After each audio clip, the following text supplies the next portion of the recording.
Excellent. So hopefully you can see the slide that's just come up. Yep.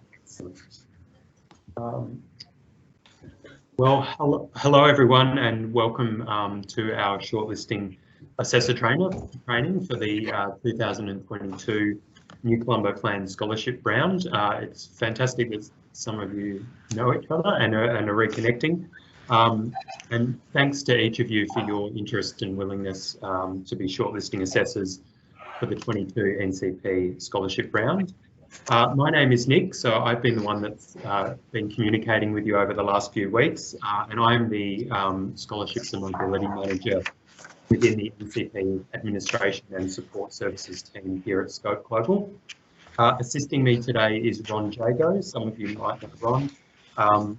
Ron is with the Department of Education, Skills and Employment, or DESE, and he's within the Endeavour and ISIO IT team there at DESE. So thanks for joining and assisting me today. I would like to start by acknowledging the traditional custodians on which we work and learn. We pay respect to all Aboriginal and Torres Strait Islander peoples and their elders, past, present and future.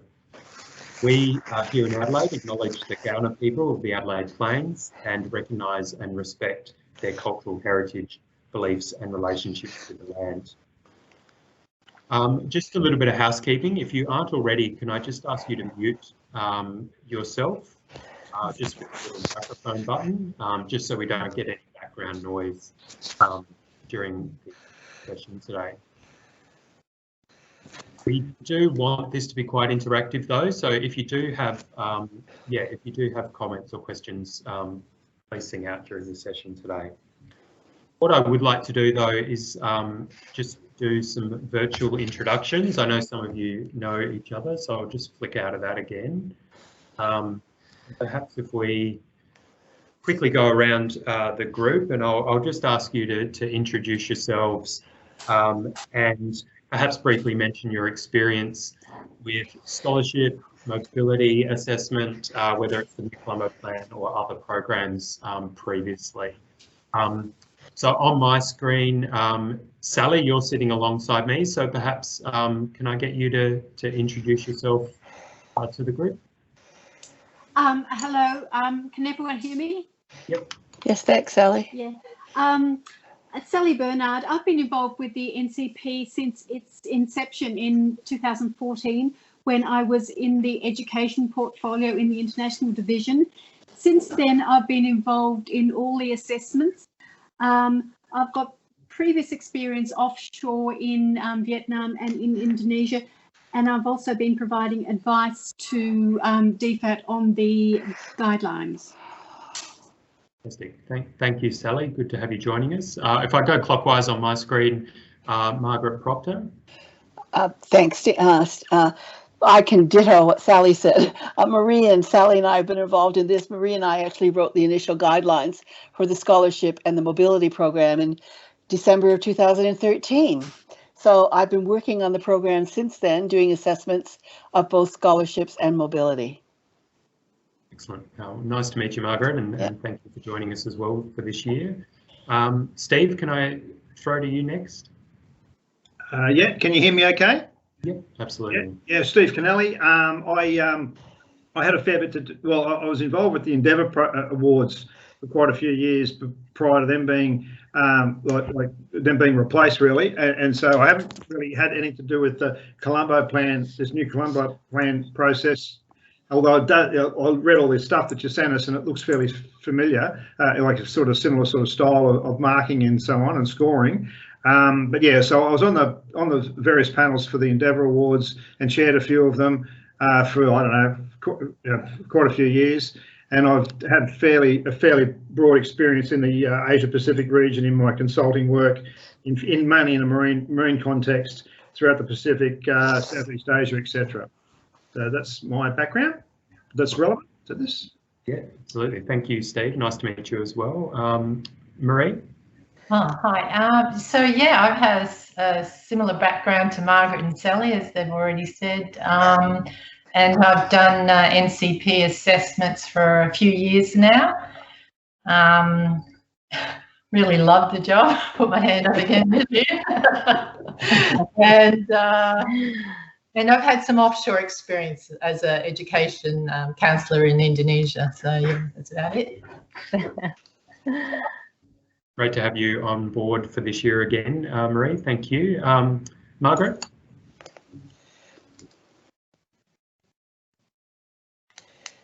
You just muted. Margaret Lee? Yeah. Yeah, sorry, Margaret Lee. You just muted. You're making us all feel much better about everything.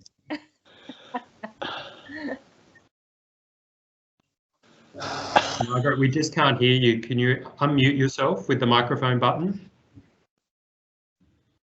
Thank you. Thank you. Some of you might know me as Mick, but I had been involved in the Endeavour program largely since about 2007 or 8 for many years after returning from working in education in New York City.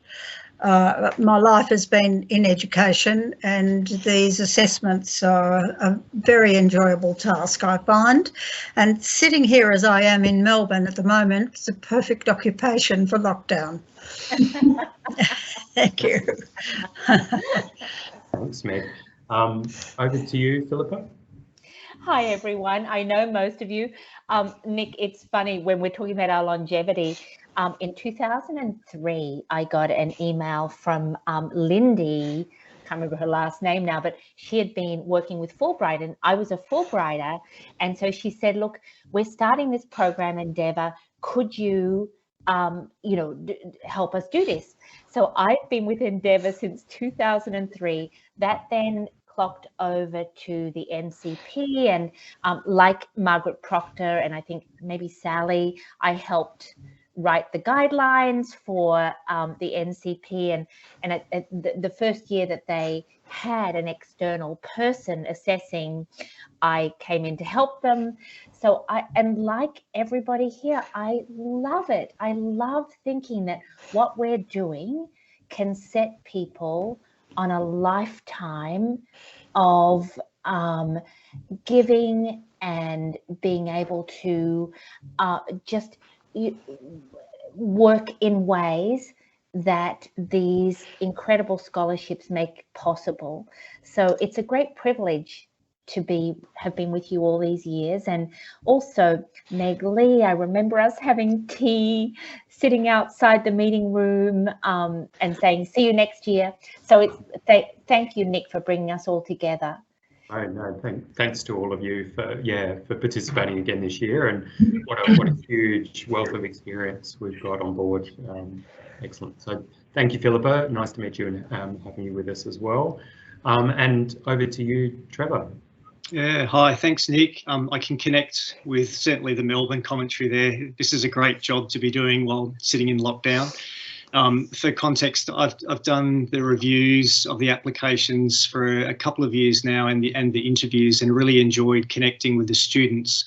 My background's been a little more behind the scenes. I was part of the original reference or steering committee with the Menzies Research Centre in 2013, putting the policy paper together, and then served on the reference group with the foreign ministers across 2014 to 2020. Great. Thank you, Trevor. Fantastic to have you on board for assessments for the 22 round. Thank you, everyone. We do have one final assessor. So Adrian Stevens is also on board this year. He hasn't joined the session as yet, so he might join shortly. So if that's the case, I'll get him to introduce himself as well. But thank you all. I'll flick over to my slides again very quickly.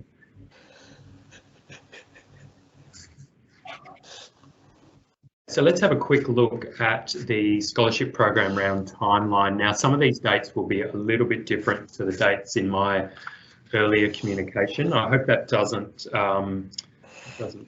interfere with anyone's plans too much, but certainly let me know if that's the case after the session. So university nominations closed on the 3rd of August. So Australian universities could nominate up to 10 nominees for the 2022 round, and we received a total of 289 nominations for the round. So we're currently in application stage. So students are busy completing their scholarship applications. They will have 3 weeks to submit their applications close next Tuesday on the 24th of August. We here at Scope Global will then do the pre-assessment of applications, and we will start the pre-assessment as soon as applications are submitted, but we will certainly have all the pre-assessments completed by Thursday the 26th of August. And then the formal shortlisting assessment period will commence from the 27th of August through to the 2nd of September.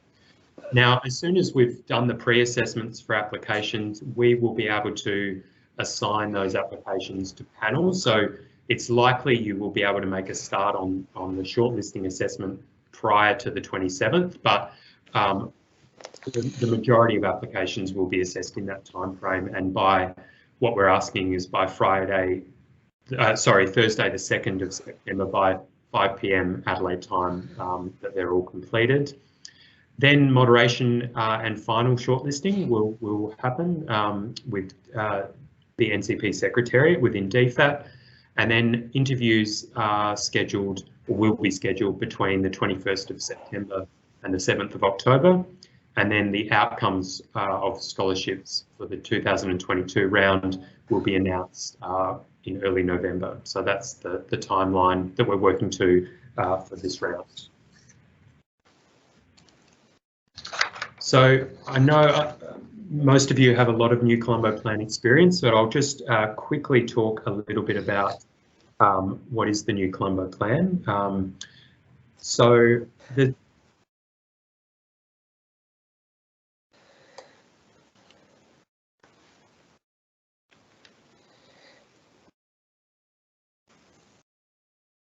Nick, you've frozen. The is regional standing by building a diverse cohort. Sorry, let's switch back.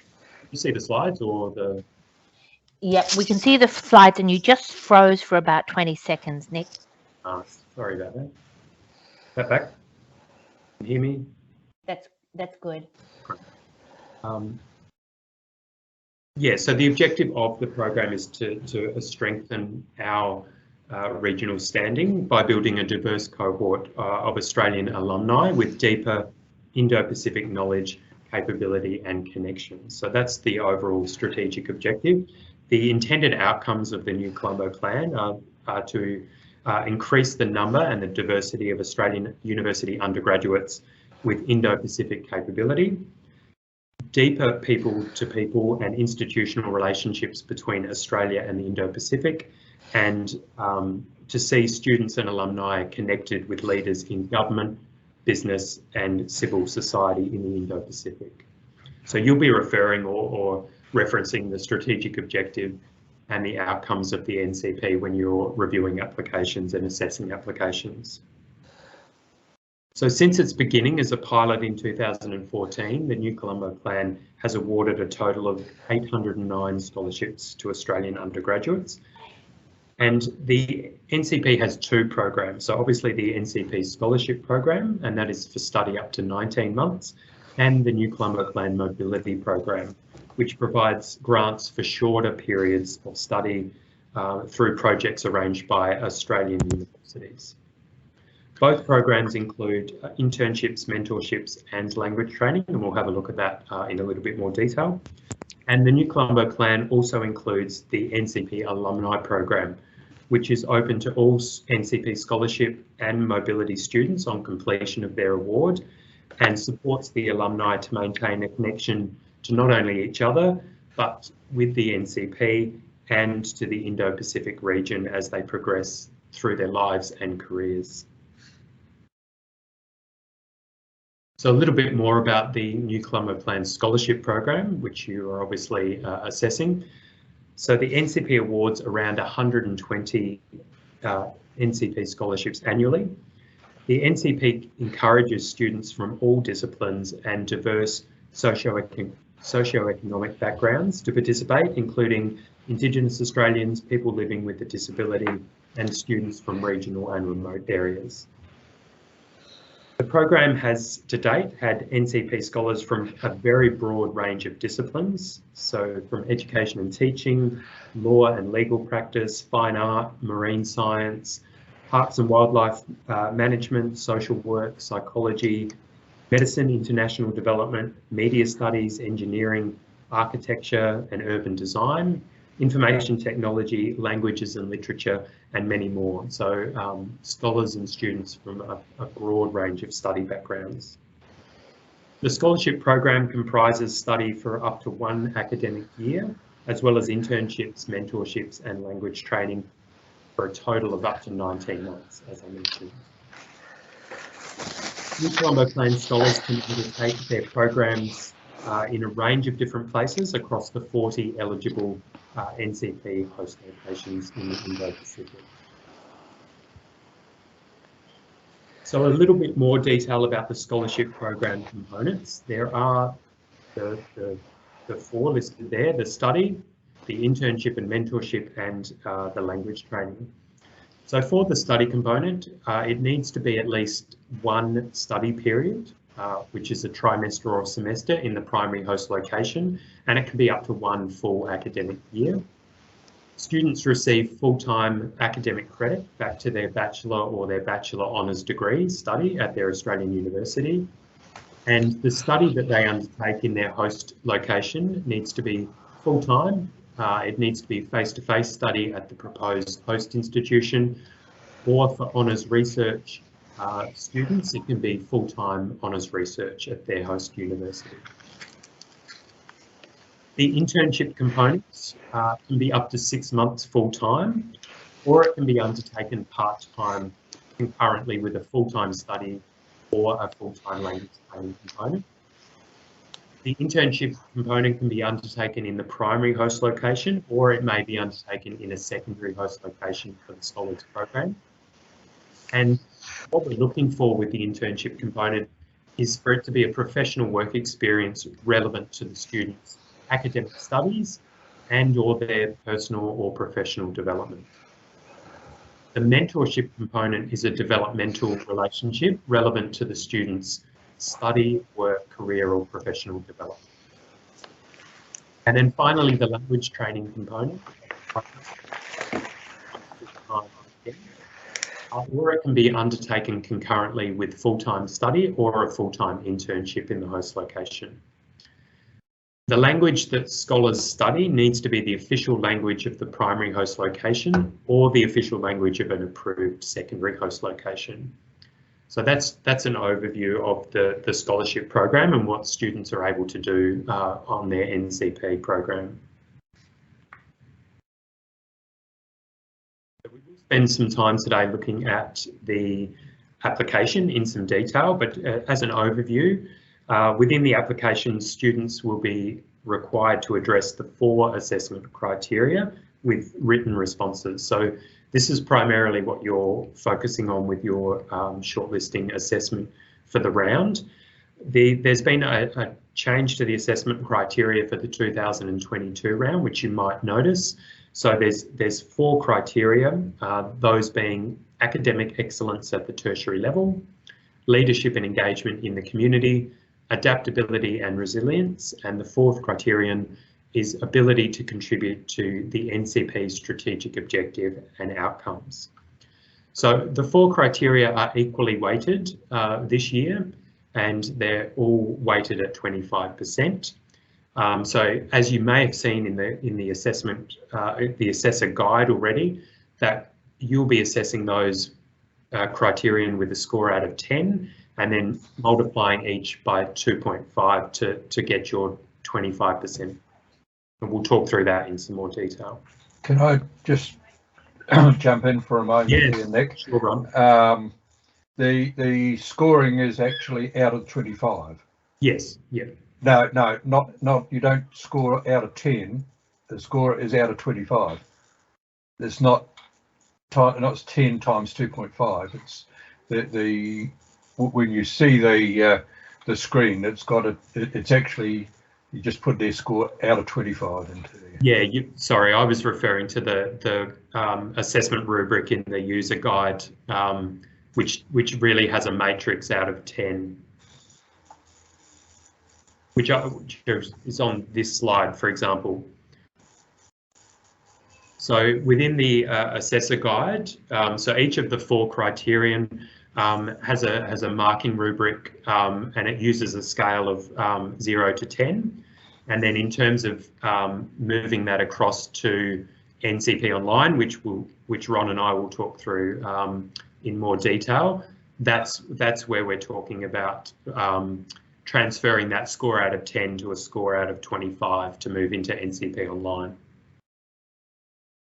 Is that clear with you, Ron?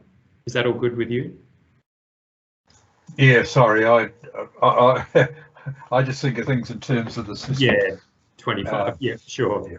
No, that's all good.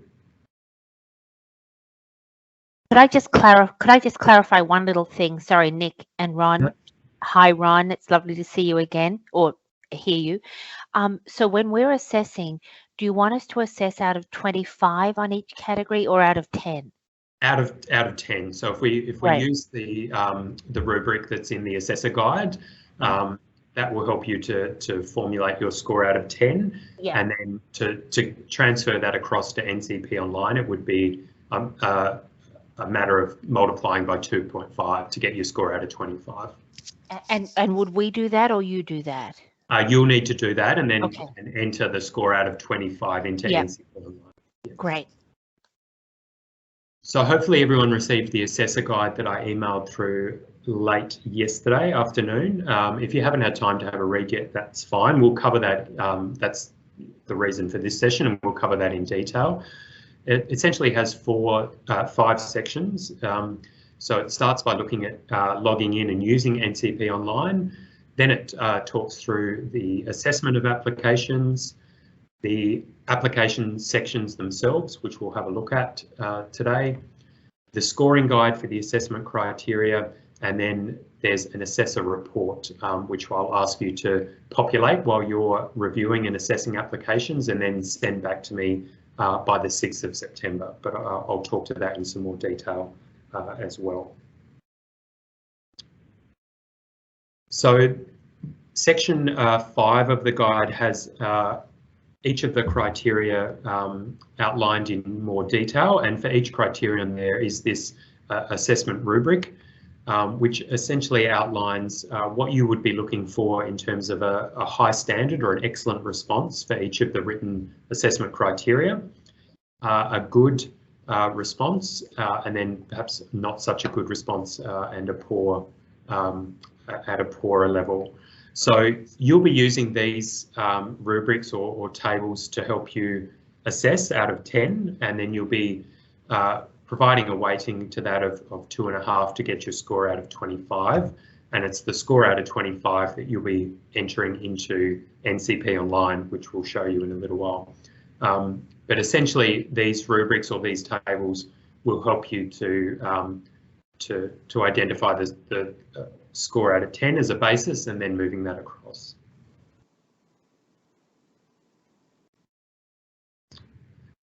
So in terms of support for you as shortlisting assessors, you now have the scholarship guidelines for the 2022 round, and I also provided a copy of the advice to applicants. So that document is the one that students are currently using or working to in terms of preparing and submitting their application. You have the shortlisting assessment guide, and throughout the shortlisting assessment period, you can certainly contact myself directly at Scope Global, and you've got my direct email and you've got the NCP email as well. So if it's something that you need an urgent response on, or something that might be affecting you progressing through assessments, please feel free to reach me on my personal Scope Global email, or you can give me a call as well. For more information about the New Colombo plan, you can certainly head to DFAT's NCP webpage or website, And you may already follow New Colombo Plan on social media, but just for general information about the program and updates, you can certainly follow New Colombo Plan as well. So that was it in terms of introductory slides. So I'll stop sharing my screen. And Ron, I might hand over to you. Are you able to share your screen? Yeah, thanks, Nick. I can share my screen.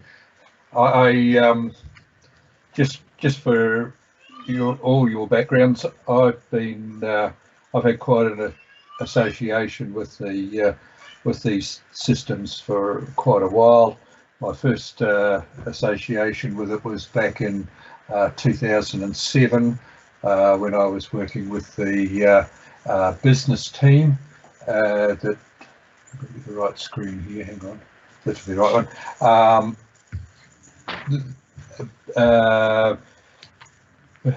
With the Endeavour business team in what was the Department of Education, Science and Training in those days. I was there with them until 2011 and went away, and then came back as a contractor in 2016 and have been with the system since then. So I'm familiar with all your names. Philippa, you and I have had a number of conversations over the years.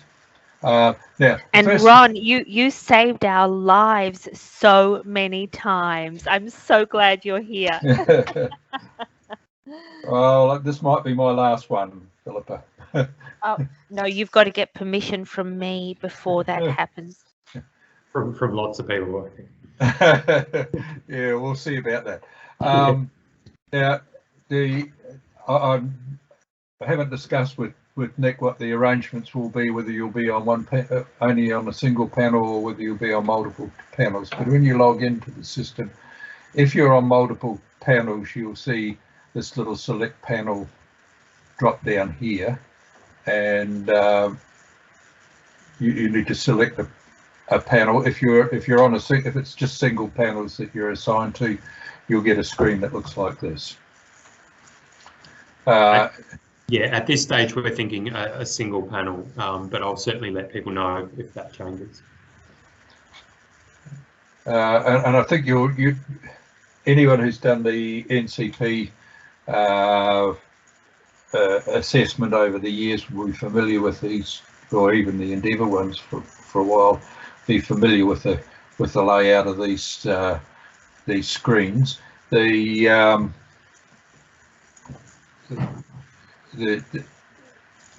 scoring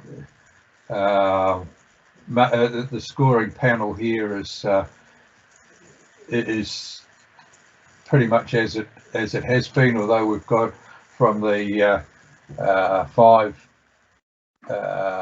scoring areas, so we were to the 4 this year, and they're all equally weighted. Now you'll see that over on this side here we've got the 25. The score that you need to enter in here is the score out of 25 that you get to. Interrupt me if you've got any questions or comments at any point. Once you've entered your scores into the panels here, save it and hit the return to panel button to get back to that previous screen. The application form itself hasn't changed very much this year. A couple of minor tweaks, but most of this will look familiar to you as you work through. Where there are documents associated with a particular part, the documents are available here on these screens, or you can get all the documents on the Documents tab, and you can download them all from there if you need to, if you prefer to have the hard copy.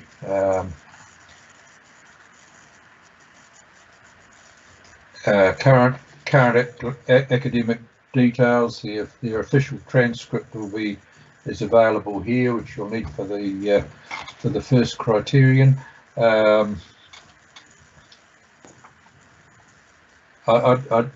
I know all of you are familiar with these screens, so I'll just go through each screen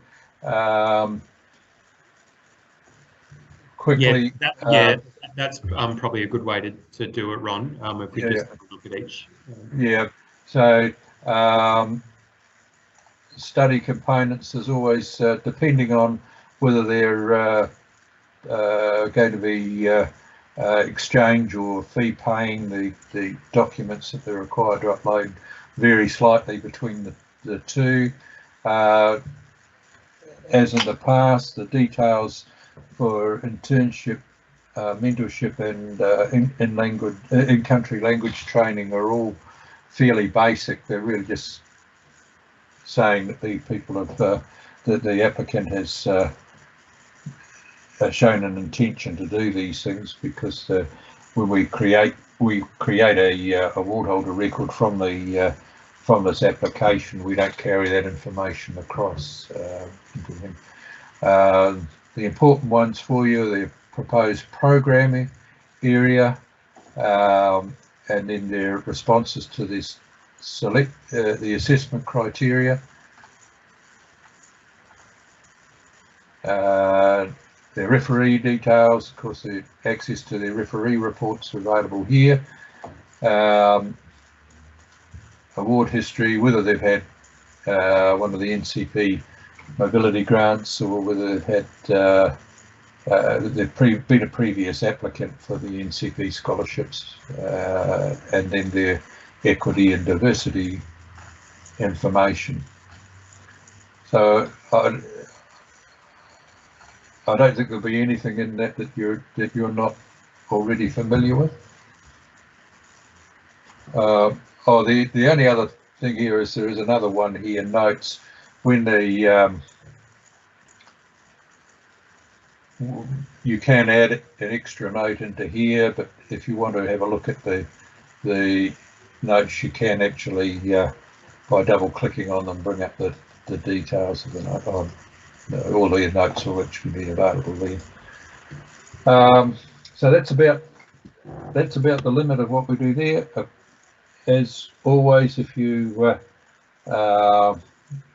I'll get Nick to provide you with an email address to our team, just if you get into any strife. We'll get back to you and give you some support if needed. Great. And are we going to complete this application for Dagwood Dog, Ron? Yeah, we can complete it. Excellent. Just as a very quick run through. Yeah. Well, yeah. You wonder what I mean. We do a lot of testing over the time, and I get sick of using test 1, test 2, test 3. So this year the theme was dogs, and it's dogs because we got our young grandson living with us at the moment, and one of the first words that he got really happy with was dog. So dog, and so that was my theme for the year. So we've got dogs. So just the little things you do to try and keep things interesting. So you, as I say, score out of 25, whatever you work out that your score should be using the matrix. As I go and click out of each of these fields, you'll see that the overall score is adding up in this this column here. If you go and do something silly, it's going to tell you, boy, no, you can't do that.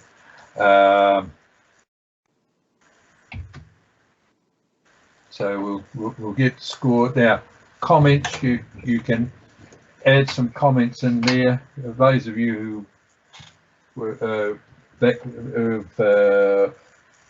Endeavour experience will remember these. You put your comments in here, and then when you go to the panel meeting, we printed out your notes, and they all came up in there. You can still add notes in if you've got something particular about it, but they don't have the NCP don't run the meetings in the same way, but they will have access to those notes or comments. So if there's something in particular that you want to make people aware about, that you're thinking on the marking of these, you can put some notes in there. When you've completed, hit the save button, return to panel, and that'll bring you back here. Then you'll see here it starts to rank them according to score as you go. You've got a thing here to let you know so if you start doing some assessment on a application and you don't complete it, when you come back, it'll show you that you've got either 25, 50, 75% completed. So I think that's about on your overall progress in terms of where you're going with your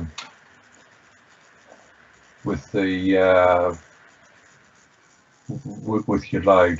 I mean, if 5 applications that we push through to do this is not really enough to make any, to really show much on these things, but at least gives you an idea where we're heading.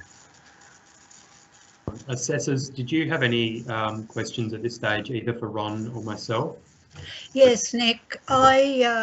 Is there a discrepancy between notes and comments, and is there a preference? Do we use notes or comments?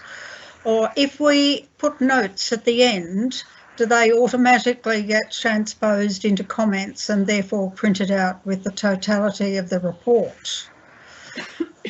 Well, those that you put into the comments field are printed out in the report.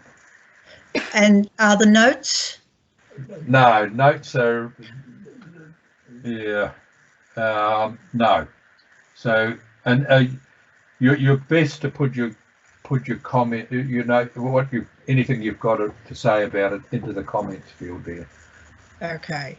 Sally, I can see your hands raised. Did you have a comment on that? Thanks, Nick. Just a couple of comments. Can you go, once you've submitted one with your scores, can you go back and revisit it if after assessing others you see you've changed your overall view of it?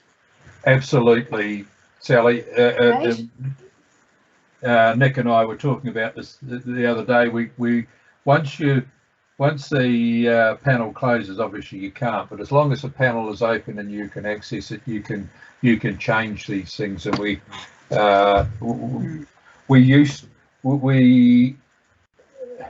in the early days we had it was set up in the way that once you'd entered them in, that was it. But now you've got the ability to go back and change them there to whatever it is that you think would be, once you and we recognise that it's easy when you're doing these things, once you've done a few, once you've had a view of how you're going with them, it's always often, not always, but often you get to a point and think, oh, really, that one I was a bit too generous or wasn't generous enough on that one.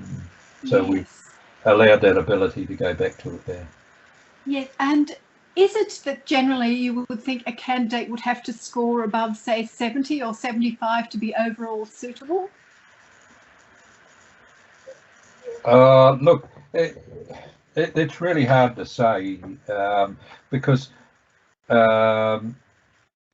it's taken on they're done on a panel by panel basis. So if you've got a number of people who are markers and they're all in the one panel, their overall scores might be lower than the other panel. But when they do the assessment, they do it on a panel by panel basis, where you're getting a comparison between the panel members. And when they do the moderation, they are able to see what each of the panel members has scored. They may see that someone's scoring lower than the others, and might come back to you and have a chat about that. But Right. Okay. And I guess it also depends on the country. In the past, candidates, for example, going to Japan tended to be quite outstanding generally, whereas the ones going to Pacific, often we had, they scored less highly. And so to be a highly ranked candidate in the Pacific, you would have a lower score than if, say, you were going to Japan. Yeah, and that has been the case. Certainly well aware of that. Thank you. Sally, Meg, did you have a question or a comment? You're just on mute still. There is a minimum word count, is there not, in the applications? So there's the maximum. 300 is the maximum. Thank you. Thank you. Yes. Yes, a maximum, no minimum. Margaret, did you have a question? Yes, I have a question about the back end. I know we're doing this on the weekend, and what is this? In the past, this system has often fallen over on the weekends. What is the what's in place to, if that happens? So you can certainly reach me on the weekend. Yep. Okay. And how would we do that, Nick? So you can either email me or call my mobile number directly. Yep. Yep. It's just this is a short period. It's only a week. Yeah. And we have in the past had a full day out. Where is the system held? Is it at DFAT or at Education? Oh, it's sitting on DESI's infrastructure these days. Yeah, and as you know, they often decide to clean out the system on a Friday night, and they put it offline for a few hours. Well, yeah, we've had that. We've had those sorts of things multiple times. Yeah. So, but just as long as we know what we can do. Thank you. Yeah, I will provide Nick with my mobile number, and because I'm working here from home, I can get onto the system at any time. Yep. So I ain't going anywhere in the next few weeks, that's for sure. Is 2 a.m. okay, Ron? Sorry? Is 2 a.m. okay, Ron? I'm assuming. Try. Can I just finish? I'm assuming our current logins will still work with a change of password. Yep. Yeah. Thank you. Should all be fine.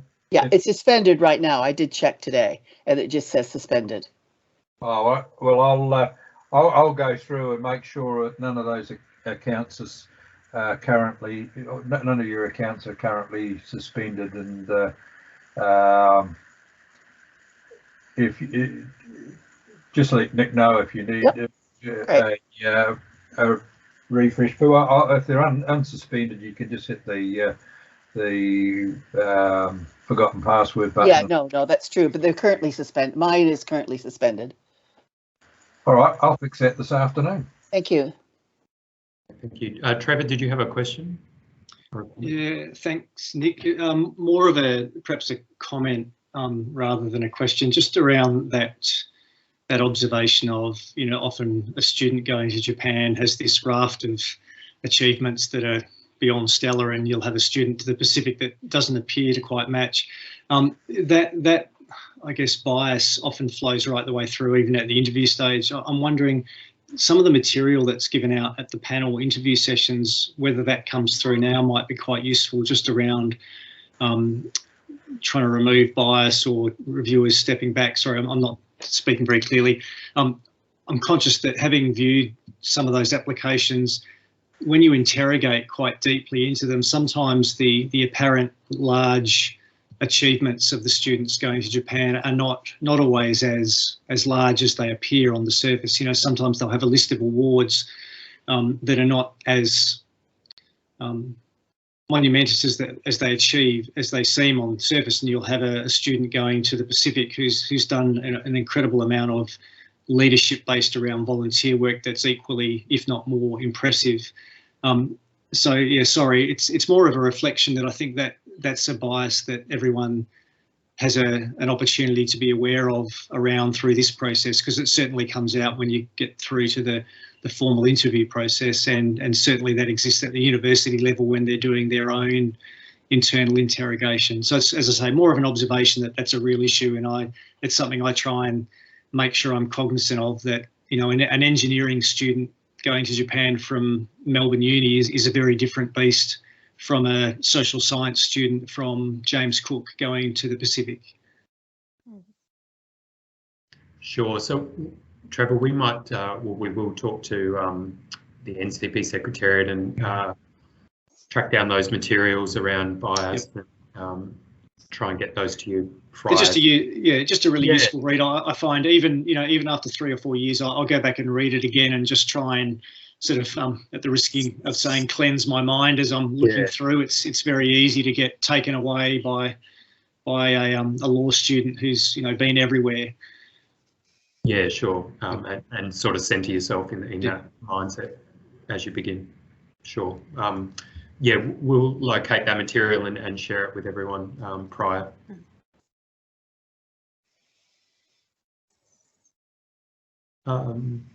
Marie, did you have a? Yeah, just a quick question, Nick. Have you got any expectation of numbers? What are we looking at for how many applications we'll have to do in a week?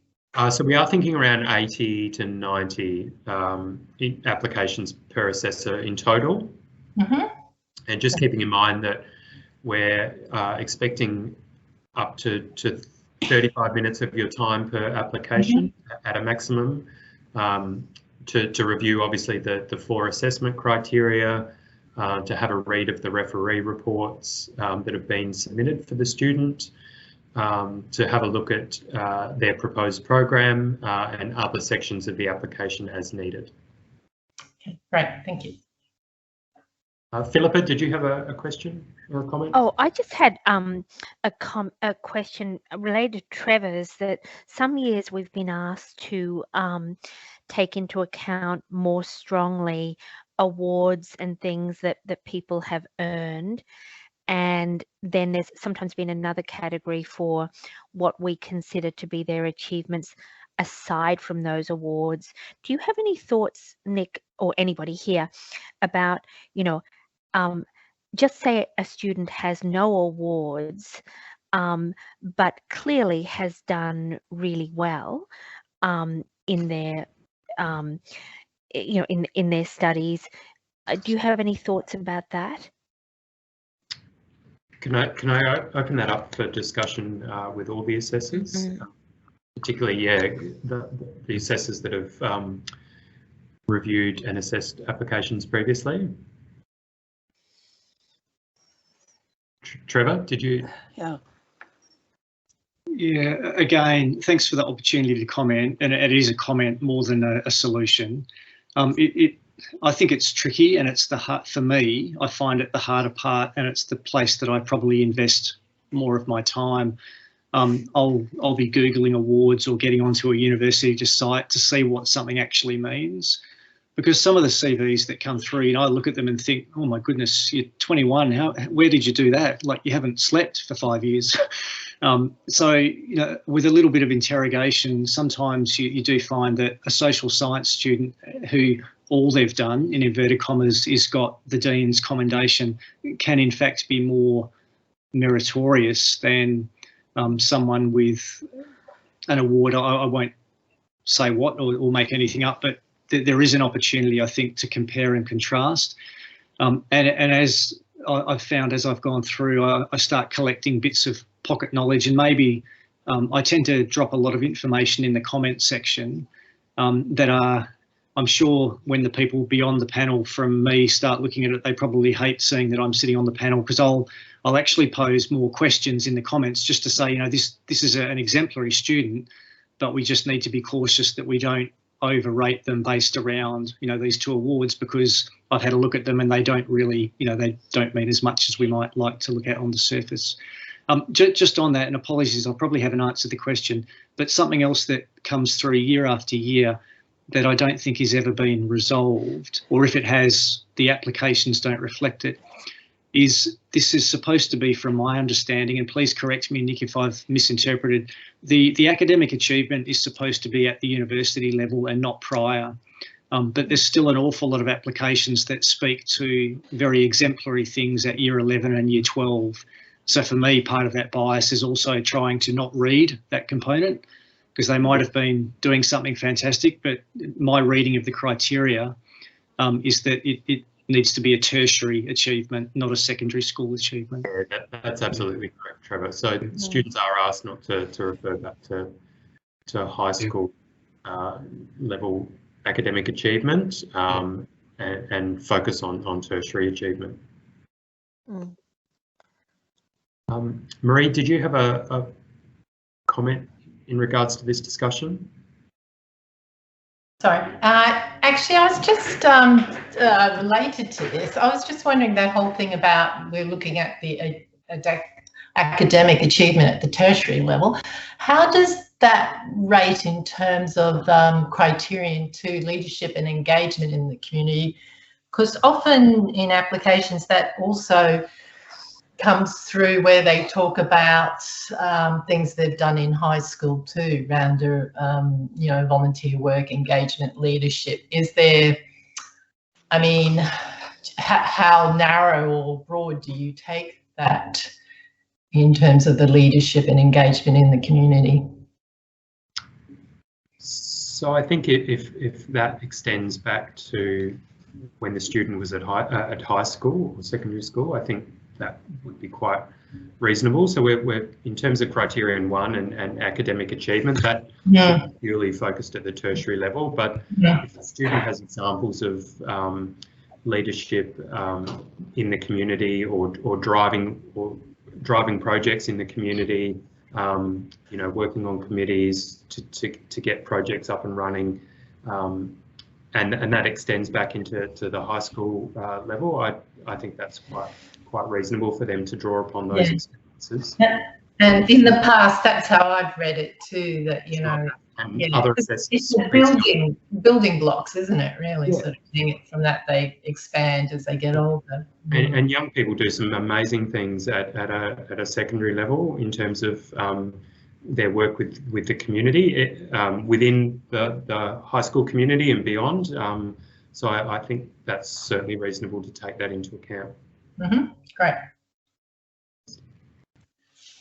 Margaret, did you have a? Yes, I'm going to Philippa and Trevor. I'm going to sound like the cranky marker, but for me, there has to be an evidence of what they're saying. This isn't subjective. There's got to be evidence. So, Philippa, your question was, well, what if they've got good marks but they don't have any awards? Well, I'd be wondering about the marks. And again, as we all know, and maybe you don't want to say it, but as we all know, there's marks and there's marks, and it depends on what the academic facility you're in. It depends on the university you're in. It depends on the discipline you're in. So it's not just about marks, it's a whole package. And I think we really have to be as objective as we can. I, like you, Trevor, I Google everything, but I don't think we can always give them the benefit of the doubt. I think we have to have evidence that what they're saying is really useful in terms of them being an NCP scholar. There's only 10 from each university put up. There's only 100 of these kids. They've got to be pretty special. That's, you know, I mean, I'm sorry, that's my view.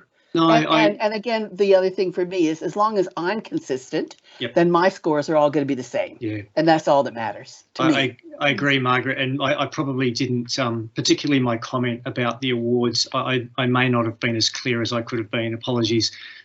Sometimes in my own consistency, I guess what I'm looking for is that I'll look at what 2 awards were for, because sometimes in some subject areas you'll have a person listing 6 different awards, and yet the awards are for very, I don't want to say trivial because that demeans the, but someone else with 1 award. So I completely agree that the awards are an important part. I think what I take on is just that extra element of, if I understand what that award was for, it then allows me to make that contrast. But I think, to your point, consistency within yourself then means when all of our marks come through, that's a great starting point. Marie, did you have another question or comments in relation to this? Sorry, I was on mute. No, I don't. Sorry, I just saw your hand raised. Oh, do you have to unpick it? Sorry. First time I've used this. There you are. I've lowered my hand. Sorry. That's all good. Thank you. We're just about out of time. Were there any final questions or comments or anything that you wanted Ron to perhaps demonstrate or show in NCP Online before we wrap up? Yeah, can I just ask, I think my password and everything, my login's probably like, it was about 2 years since I did the Endeavour Awards, so I probably need a new one, so if Ron could sort that out. I'm not sure if I have an existing one or not, but because it was 2 years ago, that's all. Yeah, so we'll get that for new users of NCP Online. We'll get you set up in the system, so you'll get an automated email with your login or your initial login details. And for assessors who've used NCP Online previously, we'll make sure accounts are unsuspended and that you've got access. Yeah, so we'll get that sorted for you in the next day or two for everyone. Yeah, look, I've made a note of everybody. I've got everybody's name down, and by the end of the day, all those accounts will be sorted, guaranteed. And Ron, could I just say that Adrian texted me to say that he has not been able to get on from his phone, but Adrian Stevens is the other one to unlock, if that's okay to let you know. Okay, no problem. All familiar names, all familiar. Thanks, Philippa. We'll certainly pass the recording on to Steve. To Adrian, sorry.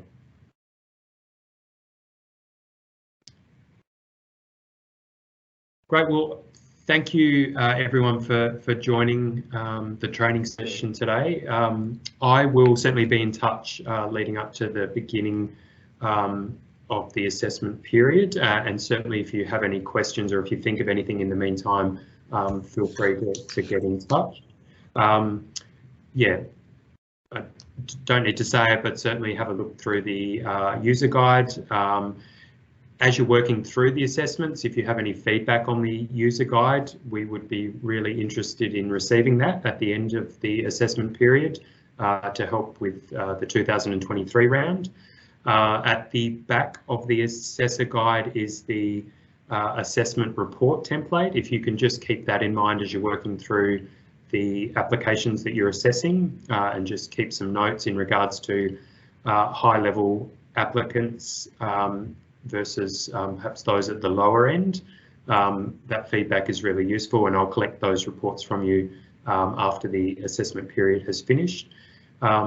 You've got access to the guidelines, as I mentioned, and the advice to applicants. If you can have a review of those documents ahead of the assessment period, that would be really useful as well. Ron, was there any final comments from you?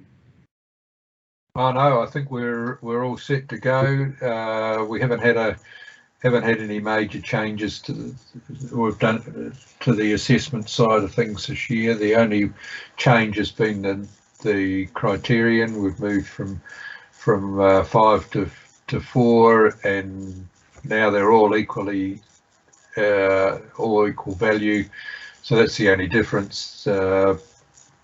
We're all set to go, and as I said, I'll give Nick my mobile number and he can distribute it to everybody, and you can call me. Perhaps not. Yeah, perhaps not. Yeah, I was going to say, perhaps we'll limit it to 9 to 5 type arrangement. All right. Thanks again, everyone, for joining us today. I'll share the recording of the session with you shortly as well, so you can review that as needed during the assessment period as well. But I'll certainly be in touch with everyone leading up to the 27th. Thanks, everyone. Have a fantastic afternoon. Thank you. Thanks so much. Yeah, thanks. Bye, everybody. everyone. Okay. Great to see you again. Bye. Bye.